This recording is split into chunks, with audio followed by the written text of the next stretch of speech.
Lecture de La route de la servitude de Friedrich Hayek, paru en 1944.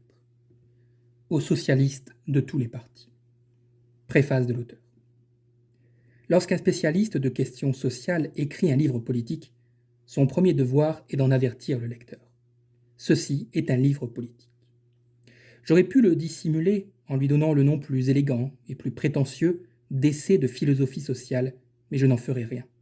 Le nom fait peu de choses à l'affaire. Ce qui compte, c'est que tout ce que j'ai à dire provient d'un certain nombre de valeurs essentielles. Et je pense que mon livre lui-même révèle sans aucune équivoque en quoi consistent ces valeurs, dont tout dépend. J'ajouterai ceci.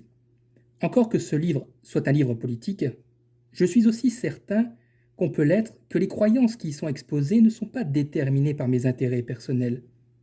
Je ne vois pas pourquoi la société qui me paraît désirable m'offrirait plus d'avantages qu'à la majorité des gens de ce pays.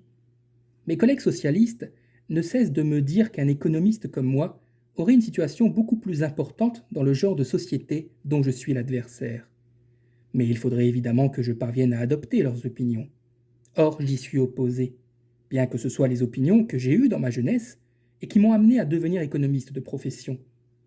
Pour ceux qui, comme c'est la mode, attribuent à des mobiles intéressés toute profession de foi politique, j'ajouterai que j'ai toutes les raisons du monde de ne pas écrire ni publier ce livre.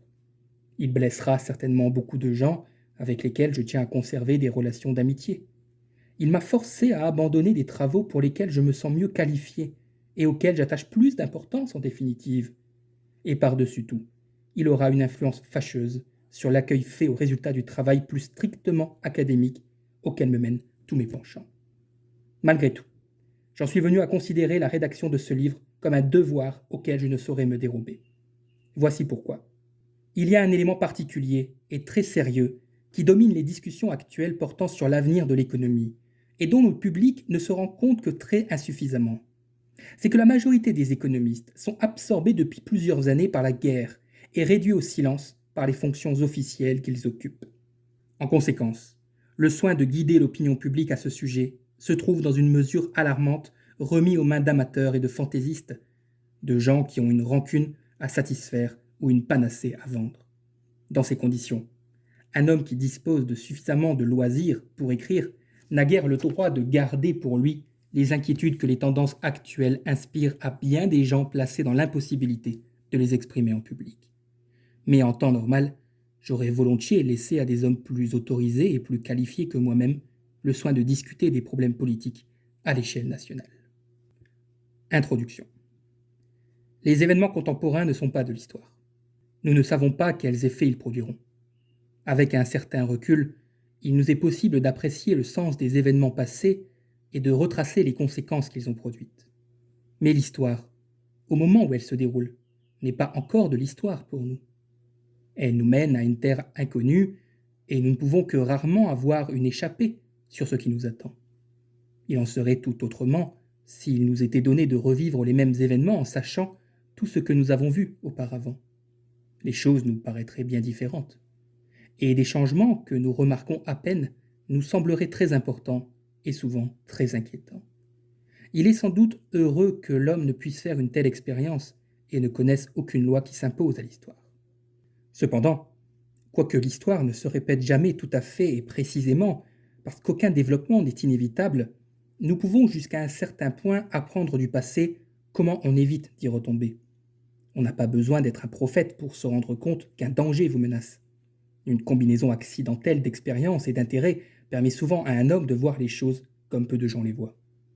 Les pages qui suivent sont le résultat d'une expérience ressemblant aussi près que possible à celle qui consisterait à vivre 2 fois la même période, ou à assister 2 fois à une évolution d'idées presque identiques.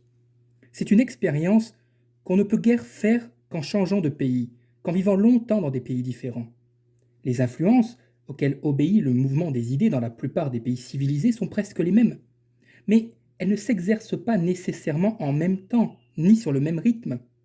On peut ainsi, en quittant un pays pour un autre, assister 2 fois à des phases analogues de l'évolution intellectuelle. Les sens deviennent alors particulièrement aiguisés. Lorsqu'on entend exprimer des opinions ou recommander des mesures qu'on a déjà connues 20 ou 25 ans auparavant, elles prennent une valeur nouvelle de symptôme.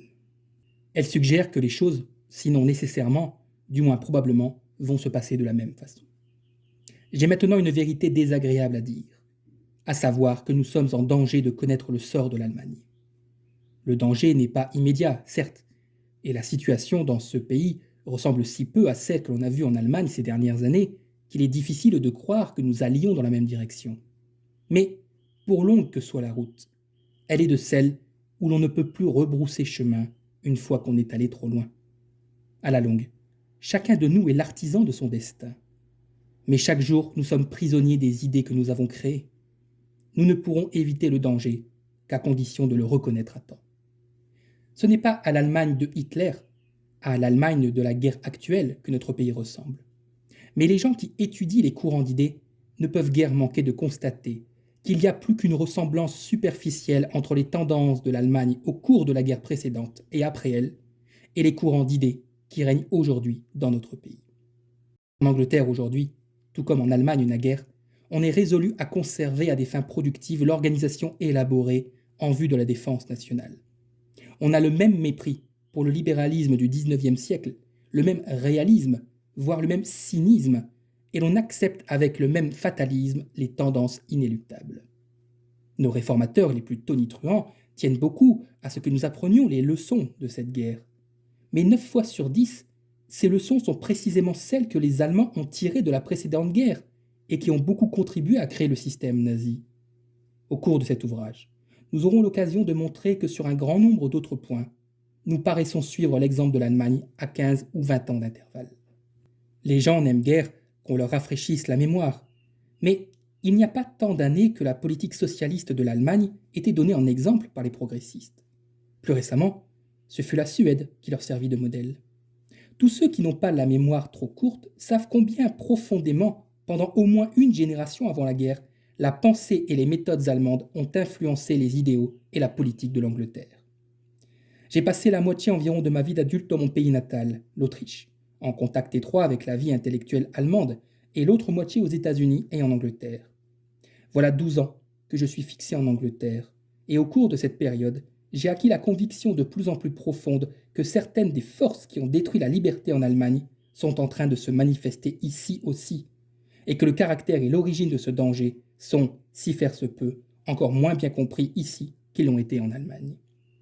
Suprême tragédie qu'on ne comprend pas encore. En Allemagne, ce sont des hommes de bonne volonté, des hommes qu'on admire et qu'on se propose pour exemple en Angleterre, qui ont préparé sinon créé le régime qu'ils détestent aujourd'hui. Nous pouvons éviter de subir le même sort. Mais il faut que nous soyons prêts à faire face au danger et à renoncer à nos espérances et à nos ambitions les plus chères s'il est prouvé qu'elles recèlent la source du danger. Nous ne paraissons guère encore avoir assez de courage intellectuel pour nous avouer à nous-mêmes que nous nous sommes trompés. Peu de gens sont prêts à reconnaître que l'ascension du fascisme et du nazisme a été non pas une réaction contre les tendances socialistes de la période antérieure, mais un résultat inévitable de ces tendances. C'est une chose que la plupart des gens ont refusé de voir, même au moment où l'on s'est rendu compte de la ressemblance qu'offraient certains traits négatifs des régimes intérieurs de la Russie communiste et de l'Allemagne nazie. Le résultat en est que bien des gens qui se considèrent très au-dessus des aberrations du nazisme et qui en haïssent très sincèrement toutes les manifestations, travaillent en même temps pour des idéaux dont la réalisation mènerait tout droit à cette tyrannie abhorrée. À comparer les évolutions de plusieurs pays, on risque naturellement de se tromper. Mais mon raisonnement n'est pas appuyé seulement sur des comparaisons. Je ne prétends pas non plus que les évolutions en question soient inéluctables. Si elles l'étaient, ce livre ne servirait à rien. Je pense qu'elles peuvent être évitées si les gens se rendent compte à temps de l'endroit où les mèneraient leurs efforts. Jusqu'à une époque très récente, il semblait inutile d'essayer même de faire comprendre le danger. Mais le temps paraît aujourd'hui plus propice à une discussion complète de l'ensemble de la question. D'une part, le problème est mieux connu, de l'autre, il y a des raisons particulières qui exigent aujourd'hui que nous le posions crûment. On dira peut-être que ce n'est pas le moment de soulever une question qui fait l'objet d'une controverse passionnée. Mais le socialisme dont nous parlons n'est pas affaire de parti, et les questions que nous discutons n'ont que peu de choses en commun avec celles qui font l'objet des conflits entre partis politiques. Certains groupes demandent plus de socialisme que d'autres. Certains le veulent dans l'intérêt de tel groupe particulier, d'autres dans celui de tel autre groupe. Mais tout cela n'affecte guère notre débat. Ce qu'il y a d'important, c'est que si nous considérons les gens dont l'opinion exerce une influence sur la marche des événements, nous constatons qu'ils sont tous plus ou moins socialistes. Il n'est même plus à la mode de dire, je cite, aujourd'hui tout le monde est socialiste, fin de citation, parce que c'est devenu trop banal. Presque tout le monde est persuadé que nous devons continuer à avancer vers le socialisme, et la plupart des gens se contentent d'essayer de détourner le mouvement dans l'intérêt d'une classe ou d'un groupe particulier. Si nous marchons dans cette direction, c'est parce que presque tout le monde le veut. Il n'y a pas de fait objectif qui rende ce mouvement inévitable. Nous aurons à parler plus tard de l'inéluctabilité du planisme, mais la question essentielle est celle de savoir où ce mouvement nous mènera. Si les gens qui lui donnent aujourd'hui un élan irrésistible commençaient à voir ce que quelques-uns ne font encore qu'entrevoir, ils reculeraient d'horreur et abandonneraient la voie sur laquelle se sont engagés depuis un siècle tant d'hommes de bonne volonté. Où nous mèneront ces croyances si répandues dans notre génération ? C'est un problème qui se pose, non pas à un parti, mais à chacun de nous, un problème de l'importance la plus décisive. Nous nous efforçons de créer un avenir conforme à un idéal élevé et nous arrivons au résultat exactement opposé à celui que nous recherchions. Peut-on imaginer plus grande tragédie ? Il y a aujourd'hui une raison encore plus pressante pour que nous essayions sérieusement de comprendre les forces qui ont créé le national-socialisme. C'est que cela nous permettra de comprendre notre ennemi et l'enjeu de notre lutte. Il est certain qu'on ne connaît pas encore très bien les idéaux positifs pour lesquels nous nous battons. Nous savons que nous nous battons pour être libres de conformer notre vie à nos idées. C'est beaucoup, mais cela ne suffit pas. Cela ne suffit pas à nous donner les fermes croyances dont nous avons besoin pour résister à un ennemi dont une des armes principales est la propagande, sous ses formes non seulement les plus tapageuses, mais encore les plus subtiles. Cela suffit encore moins pour lutter contre cette propagande dans les pays que l'ennemi domine et dans les autres, où l'effet de cette propagande ne disparaîtra pas avec la défaite de l'Axe. Cela ne suffit pas si nous voulons montrer aux autres que la cause pour laquelle nous combattons mérite leur appui. Cela ne suffit pas à nous guider dans l'édification d'une nouvelle Europe immunisée contre les dangers auxquels l'ancienne a succombé. Une constatation lamentable s'impose. Dans leur politique à l'égard des dictateurs avant la guerre, dans leur tentative de propagande et dans la discussion de leur but de guerre, les Anglais ont manifesté une indécision et une incertitude qui ne peuvent s'expliquer que par la confusion régnant dans leurs esprits, tant au sujet de leur propre idéal qu'au sujet des différences qui les séparent de leurs ennemis.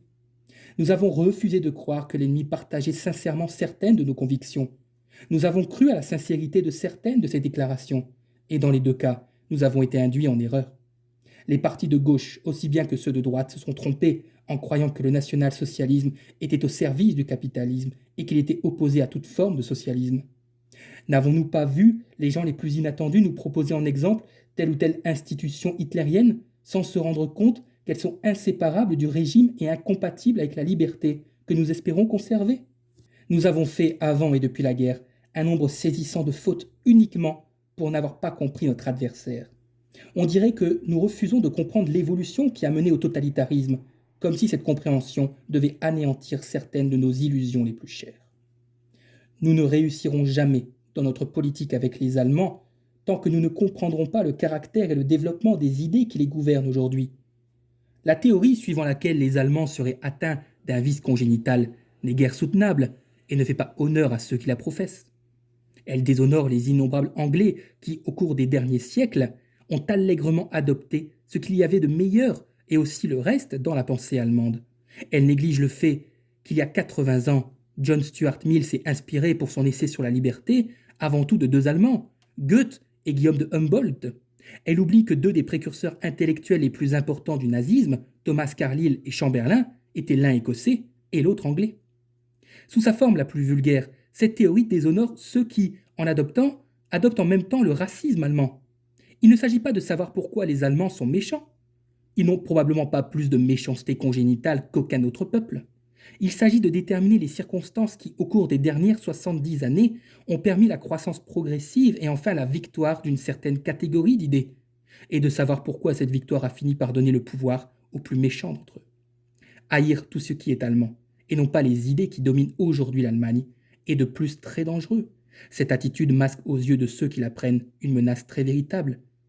Elle n'est bien souvent qu'une manière d'évasion à laquelle recourent ceux qui ne veulent pas reconnaître des tendances qui n'existent pas seulement en Allemagne et qui hésitent à réexaminer et au besoin à rejeter des croyances que nous avons prises chez les Allemands et qui nous abusent tout autant qu'elles abusent les Allemands eux-mêmes. Double danger. Car en prétendant que seule la méchanceté allemande est cause du régime nazi, on a un prétexte pour nous imposer les institutions qui ont précisément déterminé cette méchanceté. L'interprétation de l'évolution allemande et italienne qui sera exposée dans cet ouvrage est très différente de celle qu'offrent la plupart des observateurs étrangers et des émigrés d'Allemagne et d'Italie. Mais si notre interprétation est exacte, elle expliquera pourquoi il est presque impossible à des gens qui professent les opinions socialistes aujourd'hui prédominantes de bien comprendre l'évolution en question. Or, c'est le cas de la plupart des émigrés, ainsi que des correspondants de presse anglais et américains. Il existe une explication superficielle et erronée du national-socialisme qui le représente comme une simple réaction fomentée par tous ceux dont le progrès du socialisme menaçait les prérogatives et les privilèges. Cette opinion a naturellement été adoptée par tous ceux qui, tout en ayant contribué au mouvement d'idées qui a mené au national-socialisme, se sont arrêtés en chemin, ce qui les a mis en conflit avec les nazis et les a obligés à quitter leur pays. Ils représentent par leur nombre la seule opposition notable qu'aient rencontrée les nazis. Mais cela signifie simplement que, au sens le plus large du terme, tous les Allemands sont devenus socialistes et que le vieux libéralisme a été chassé par le socialisme. Nous espérons montrer que le conflit qui met aux prises en Allemagne la droite nationale socialiste et la gauche est ce genre de conflit qui s'élèvera toujours entre factions socialistes rivales. Si cette explication est exacte, elle signifie toutefois que bon nombre de ces réfugiés, en s'accrochant à leurs croyances, contribuent de la meilleure foi du monde à faire suivre à leur pays d'adoption le chemin de l'Allemagne. Je sais que bon nombre de mes amis anglais ont parfois été choqués par les opinions semi-fascistes qu'ils ont eu l'occasion d'entendre exprimées par des réfugiés allemands dont les convictions authentiquement socialistes ne sauraient être mises en doute. Les Anglais attribuent les idées des réfugiés en question au fait qu'ils sont allemands. Mais la véritable explication est qu'il s'agit de socialistes, qui sont allés sensiblement plus loin que ceux d'Angleterre. Certes, il est vrai que les socialistes allemands ont trouvé dans leur pays un grand appui dans certains éléments de la tradition prussienne, et cette parenté entre prussianisme et socialisme, dont on se glorifiait en Allemagne des deux côtés de la barricade, vient à l'appui de notre thèse essentielle. Mais ce serait une erreur de croire que c'est l'élément spécifiquement allemand plutôt que l'élément socialiste qui a produit le totalitarisme. Ce que l'Allemagne avait en commun avec l'Italie et la Russie, c'était la prédominance des idées socialistes et non pas le prussianisme. C'est dans les masses et non dans les classes élevées dans la tradition prussienne que le national-socialisme a surgi. Chapitre 1er. La route abandonnée. Lorsque le cours de la civilisation fait un tournant inattendu, lorsqu'au lieu du progrès continu que nous espérions, nous nous voyons menacés de périls qui nous rappellent une barbarie révolue, nous accusons tout, sauf nous-mêmes. Ne nous sommes-nous pas tous efforcés, selon nos meilleures lumières, nos meilleurs esprits n'ont-ils pas travaillé sans relâche à rendre notre monde meilleur? Tous nos efforts n'ont-ils pas été dirigés vers un accroissement de la liberté, de la justice et de la prospérité? Si le résultat est si différent de celui que nous visions, si, au lieu de la liberté et de la prospérité, nous nous trouvons face à face avec l'esclavage et la misère, n'est-il pas évident que des forces pernicieuses ont déjoué nos desseins? Que nous sommes victimes d'une puissance maléfique qu'il faut vaincre avant de pouvoir reprendre la route du mieux-être? Nous ne sommes pas d'accord sur le coupable. Nous accusons qui le méchant capitaliste? Qui la méchanceté de telle ou telle nation? Qui la stupidité de nos aînés? Qui un régime social non encore entièrement abattu, bien que nous le combattions depuis un demi-siècle? Mais nous sommes tous, ou du moins nous étions tous récemment convaincus d'une chose. Les idées dominantes, qui jusqu'au cours de la dernière génération, ont été adoptées par la plupart des hommes de bonne volonté et ont déterminé les transformations essentielles de notre vie sociale, ces idées ne peuvent pas être fausses. Nous sommes prêts à accepter toutes les explications de la crise actuelle de notre civilisation, sauf une, à savoir que l'état actuel du monde résulte peut-être d'une véritable erreur de notre part, et que la recherche de certains des idéaux qui nous sont les plus chers a produit des résultats tout à fait différents de ceux que nous attendions. À l'heure où toutes nos énergies tendent à gagner la guerre, nous avons parfois du mal à nous rappeler que, dès avant cette guerre, les valeurs pour lesquelles nous combattons aujourd'hui étaient menacées chez nous et détruites ailleurs. À cette heure, les idéaux en cause sont représentés par des nations en guerre qui luttent pour leur existence. Mais n'oublions pas que ce conflit est né d'une lutte d'idées au sein de ce qui, naguère, était encore une civilisation commune à toute l'Europe. et que les tendances qui ont abouti à la création des régimes totalitaires n'existaient pas seulement dans les pays qui s'y sont soumis. Aujourd'hui, il s'agit avant tout de gagner la guerre. Mais une fois la guerre gagnée, il faudra de nouveau faire face aux problèmes essentiels et trouver le moyen d'éviter le destin qui s'est abattu sur des civilisations apparentées à la nôtre. Il est évidemment assez difficile de considérer l'Allemagne et l'Italie ou la Russie non pas comme des mondes différents, mais comme des produits d'une évolution d'idées à laquelle nous avons participé. Il est plus facile et plus rassurant de penser, tout au moins en ce qui concerne nos ennemis, qu'ils sont entièrement différents de nous, et que ce qui est arrivé chez eux ne peut pas arriver chez nous. Et pourtant, l'histoire de ces pays durant les années qui ont précédé l'ascension du totalitarisme offre peu de traits qui ne nous soient familiers. Le conflit extérieur résulte d'une transformation de la pensée européenne qui, chez certains, a été beaucoup plus rapide que chez nous, au point de provoquer un conflit inexpiable entre leur idéal et le nôtre. Mais cette transformation n'a pas manqué de nous affecter nous aussi. Ce sont des idées nouvelles, ce sont des volontés humaines qui ont rendu le monde tel qu'il est aujourd'hui. Les hommes n'avaient pas prévu le résultat. Et aucune modification spontanée des faits ne nous obligeait à y adapter notre pensée. Voilà ce qu'il est particulièrement difficile aux Anglais de comprendre. Peut-être parce que, heureusement pour eux, ils sont restés en retard sur la plupart des peuples européens dans la voie de cette évolution. Nous continuons à considérer les idéaux qui nous ont guidés depuis une génération, et nous guident encore, comme destinés à ne se réaliser que dans l'avenir, et ne nous rendons pas compte à quel point depuis 25 ans, ils ont déjà transformé non seulement le monde, mais aussi notre pays. Nous croyons encore que jusqu'à une époque très récente, nous étions gouvernés par ce qu'on appelle en termes vagues les idées du XIXe siècle, ou le principe du laisser-faire. En comparaison avec d'autres pays, et du point de vue de ceux qui sont impatients d'accélérer l'évolution, cette croyance peut paraître justifiée. Certes, jusqu'en 1931, l'Angleterre n'a suivi que lentement la voie dans laquelle d'autres l'avaient précédée. Mais dès cette époque, nous étions déjà arrivés si loin que seuls ceux qui se souviennent de l'autre avant-guerre savent à quoi ressemble un monde libéral. Le point crucial, que si peu de gens connaissent encore ici, c'est non seulement l'immensité des transformations qui ont eu lieu au cours de la dernière génération, mais encore le fait qu'elles signifient une modification complète de la direction du mouvement de nos idées et de notre ordre social. Depuis 25 ans au moins, avant le moment où le spectre du totalitarisme est devenu une menace immédiate, nous nous sommes progressivement écartés des idéaux essentiels sur lesquels la civilisation européenne est fondée. Ce mouvement, dans lequel nous nous sommes engagés avec tant d'espoir et d'ambition, nous a menés devant l'horreur totalitaire. Notre génération en a été profondément ébranlée, et elle persiste à refuser d'établir une relation entre les deux faits. Pourtant, cette évolution ne fait que confirmer les avertissements des pères de la philosophie libérale que nous professons encore. Nous avons peu à peu abandonné cette liberté économique sans laquelle la liberté personnelle et politique n'a jamais existé. Deux des plus grands penseurs politiques du XIXe siècle, de Tocqueville et Lord Acton, nous avaient dit que le socialisme signifie l'esclavage. Mais nous n'avons cessé d'aller vers le socialisme. Aujourd'hui, nous avons vu une nouvelle forme d'esclavage surgir devant nos yeux, et c'est à peine si nous nous rendons compte que les deux choses sont liées. La tendance moderne vers le socialisme signifie une rupture brutale, non seulement avec le passé récent, mais encore avec toute l'évolution de la civilisation occidentale. On s'en rend compte en considérant cette tendance non plus seulement dans le cadre du XIXe siècle, mais dans une perspective historique plus vaste. Nous abandonnons rapidement non seulement les idées de Cobden et de Bright, d'Adam Smith et de Hume, ou même de Locke et de Milton, mais encore une des caractéristiques les plus saillantes de la civilisation occidentale telle qu'elle s'est édifiée sur les fondations posées par le christianisme, par la Grèce et par Rome. Ce qu'on abandonne peu à peu, ce n'est pas simplement le libéralisme du XIXe siècle et du XVIIIe siècle, mais encore l'individualisme fondamental que nous avons hérité d'Érasme et de Montaigne, de Cicéron et de Tacite, de Périclès et de Thucydide.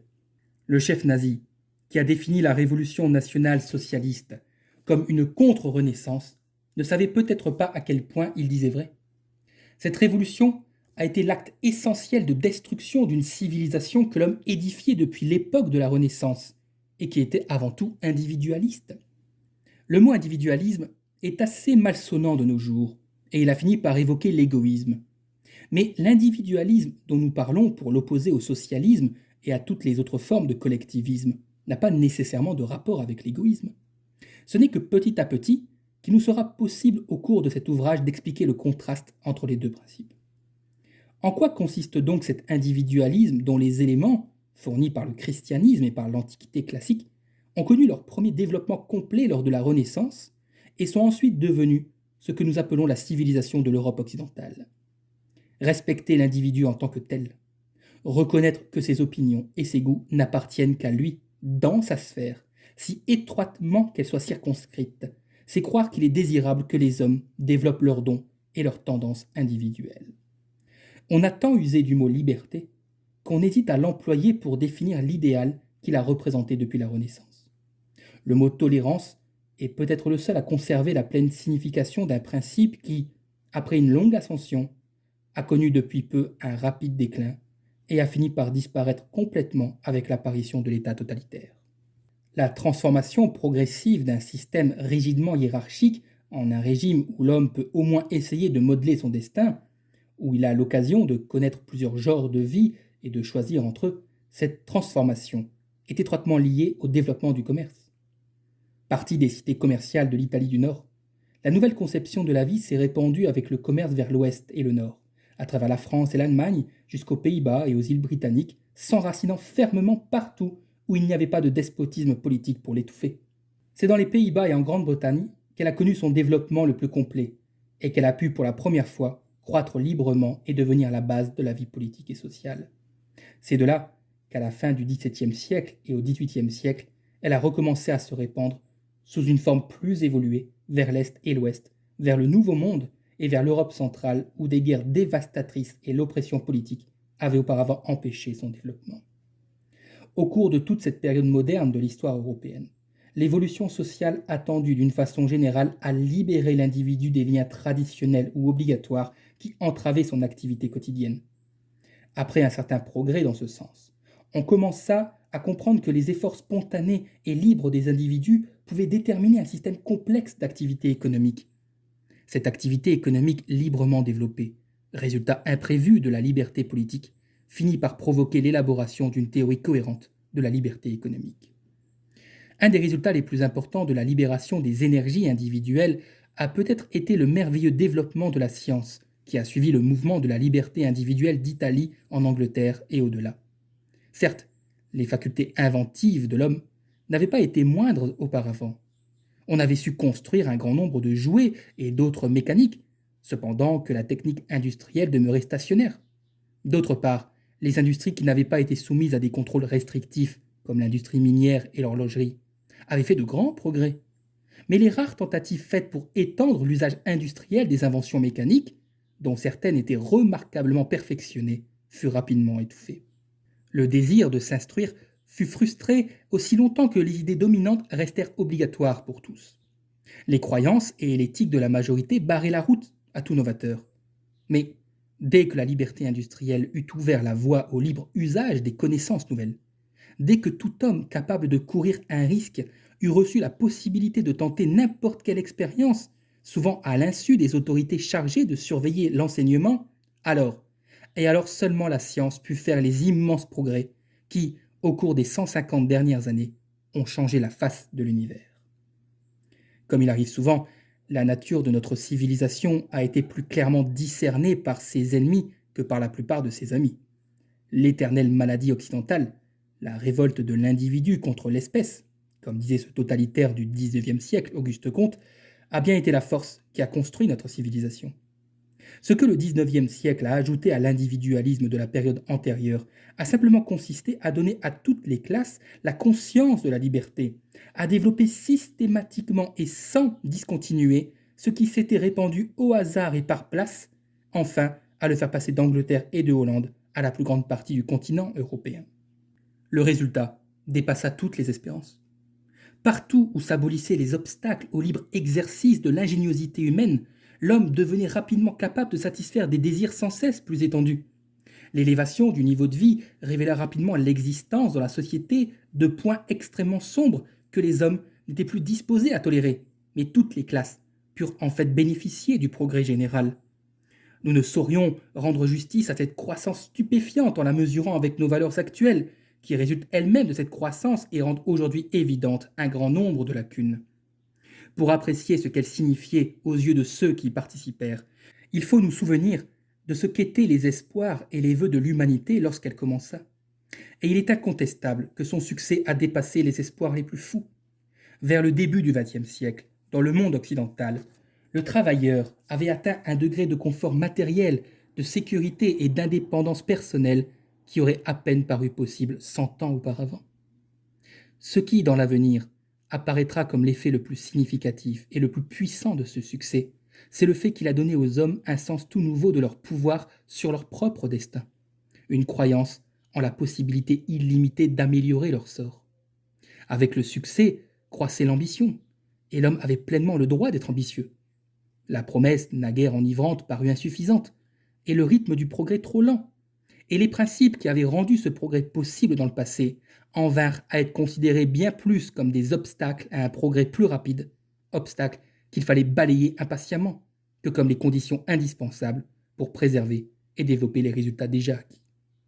Il n'y a rien dans les principes du libéralisme qui permettent d'en faire un dogme immuable. Il n'y a pas de règle stable, fixée une fois pour toutes. Il y a un principe fondamental, à savoir que dans la conduite de nos affaires, nous devons faire le plus grand usage possible des forces sociales spontanées et recourir le moins possible à la coercition. Mais ce principe peut comporter une infinie variété d'applications. Il y a en particulier une immense différence entre créer délibérément un système où la concurrence jouera le rôle le plus bienfaisant possible et accepter passivement les institutions telles qu'elles sont. Rien n'a sans doute tant nui à la cause libérale que l'insistance butée de certains libéraux sur certains principes massifs, comme avant tout la règle du laisser-faire. Mais c'était en un sens nécessaire et inévitable. D'innombrables intérêts pouvaient montrer que certaines mesures particulières procureraient des bénéfices immédiats et évidents à certains, cependant que le mal qu'elles causeraient restait plus indirect et moins perceptible. Là contre, seule une règle rigide et prompte pouvait être efficace. Comme un préjugé favorable s'était établi en faveur de la liberté industrielle, la tentation de la présenter comme une règle dépourvue d'exception était parfois irrésistible. Une fois cette attitude prise par maint vulgarisateur de la doctrine libérale, il était inévitable que leur position s'écroulât tout entière dès qu'elle était percée en un point. Cette position fut encore affaiblie par la lenteur inévitable d'une politique qui se proposait l'amélioration progressive du cadre des institutions d'une société libre. Ce progrès dépendait du développement de notre compréhension des forces sociales et des conditions les plus favorables à leur fonctionnement efficace. Puisque la tâche consistait à aider ces forces, et à les compléter chaque fois qu'il était nécessaire, il fallait avant tout les comprendre. L'attitude d'un libéral à l'égard de la société est comme celle d'un jardinier qui cultive une plante et qui, pour créer les conditions les plus favorables à sa croissance, doit connaître le mieux possible sa structure et ses fonctions. Aucun homme sensé n'aurait dû douter que les règles grossières par lesquelles s'exprimaient les principes de la politique économique du XIXe siècle ne représentaient qu'un commencement, que nous avions encore beaucoup à apprendre, et qu'il y avait encore d'immenses possibilités de progrès dans la direction que nous avions suivie. Mais ce progrès exigeait une maîtrise intellectuelle croissante des forces dont nous avions à nous servir. Pour un grand nombre de tâches essentielles, telles que la manipulation du système monétaire ou le contrôle et la prévention des monopoles, pour un nombre plus grand encore de tâches à peine moins importantes dans d'autres domaines, les gouvernements possédaient d'énormes pouvoirs, en bien comme en mal. Il y avait toute raison d'espérer qu'en comprenant mieux les problèmes, nous deviendrions quelque jour capables d'utiliser ces pouvoirs efficacement. Mais cependant que le progrès vers ce qu'on appelle communément l'action positive restait nécessairement lent, et cependant qu'en matière d'amélioration immédiate, le libéralisme devait en grande partie s'en remettre à l'accroissement progressif de la richesse provoquée par la liberté, il devait sans cesse combattre des propositions qui menaçaient sa marche en avant. Il en vint à être considéré comme un dogme négatif, parce qu'il ne pouvait offrir aux individus guère plus qu'une part du progrès commun, progrès qu'on trouvait de plus en plus naturel et en lequel on ne reconnaissait plus le résultat de la politique de liberté. On peut même dire que le succès même du libéralisme devint la cause de son déclin. Le succès déjà atteint rendit l'homme de moins en moins désireux de tolérer les maux encore existants, qui apparurent à la fois insupportables et inutiles. La lenteur des progrès de la politique libérale, la juste irritation contre ceux qui se servaient de la phraséologie libérale pour défendre des privilèges antisociaux et l'ambition illimitée que légitimaient en apparence les améliorations matérielles déjà atteintes, tout cela fit que vers la fin du siècle, la croyance dans les principes essentiels du libéralisme fut de plus en plus abandonnée. Les résultats atteints apparurent comme une possession sûre et impérissable, acquise une fois pour toutes. Le peuple fixa son regard sur les exigences nouvelles, dont la rapide satisfaction paraissait entravée par l'adhésion aux vieux principes. On admit de plus en plus qu'un nouveau progrès ne pouvait être atteint dans le cadre qui avait permis les premiers progrès, et qu'il fallait une refonte totale de la société. Il ne s'agissait plus d'augmenter ou d'améliorer l'outillage existant, mais de le mettre tout entier au rebut et de le remplacer. Et comme les espoirs de la nouvelle génération se concentraient sur quelque chose d'entièrement nouveau, on s'intéressa de moins en moins au fonctionnement de la société existante, et on le comprit de moins en moins. Et moins nous comprenions le fonctionnement du système de la liberté, moins nous nous rendions compte de ce qui dépendait de son existence. Ce changement de point de vue fut encouragé par un transfert inconsidéré aux problèmes sociaux des habitudes de pensée engendrées par le maniement des problèmes familiers aux techniciens et aux ingénieurs. Ces habitudes tendaient en même temps à discréditer les résultats d'études sociales antérieures qui n'étaient pas conformes à leurs préjugés et à imposer un idéal d'organisation dans une sphère à laquelle il n'est pas approprié. Mais ce n'est pas ici le lieu de discuter cet aspect de la question. Ce que nous voulons montrer, c'est à quel point notre changement d'attitude à l'égard de la société a été complet, bien qu'il se soit produit graduellement et par étapes imperceptibles. À chaque étape, il semblait n'y avoir qu'une différence de degré. Mais en fin de compte, il en résulta une différence fondamentale entre l'attitude libérale ancienne et l'attitude présente devant les problèmes sociaux. Ce changement aboutit à un renversement total de la tendance que nous avons esquissée, à un abandon complet de la tradition individualiste qui a créé la civilisation occidentale. Selon les idées aujourd'hui dominantes, il ne s'agit plus de savoir comment utiliser au mieux les forces spontanées qu'on trouve dans une société libre. Nous avons entrepris de nous passer des forces qui produisaient des résultats imprévus et de remplacer le mécanisme impersonnel et anonyme du marché par une direction collective et consciente de toutes les forces sociales en vue d'objectifs délibérément choisis. Le meilleur exemple nous est fourni par la position extrême prise dans un livre qui a eu beaucoup de succès et dont nous aurons à commenter plus d'une fois le programme d'un plan pour la liberté. Je cite. Nous n'avons jamais eu à établir et à diriger tout le système de la nature comme nous sommes aujourd'hui forcés de le faire avec la société. L'humanité tend de plus en plus à réglementer la totalité de sa vie sociale, bien qu'elle n'ait jamais tenté de créer une seconde nature.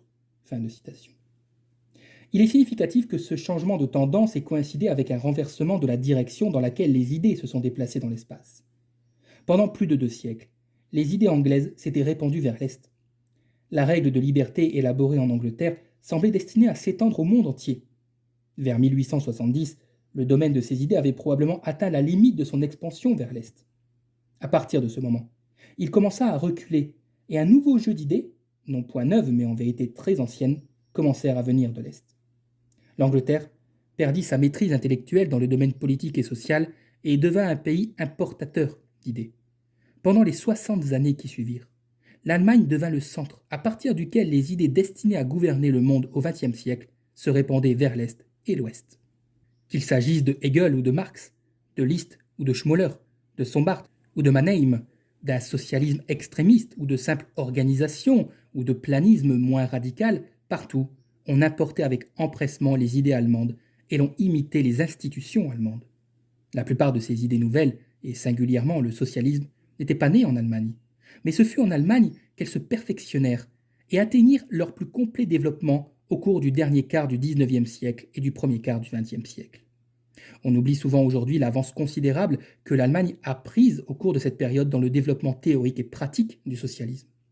Une génération avant que le socialisme fût sérieusement discuté en Angleterre, l'Allemagne avait déjà un fort parti socialiste dans son Parlement. Jusqu'à une époque très récente, le développement doctrinal du socialisme s'est presque entièrement produit en Allemagne et en Autriche, en sorte qu'aujourd'hui même, la discussion russe est en grande partie reprise au point où les Allemands l'ont laissée. La plupart des socialistes anglais ne savent pas encore que la plus grande partie des problèmes qu'ils commencent à découvrir ont été discutés à fond par les socialistes allemands depuis longtemps.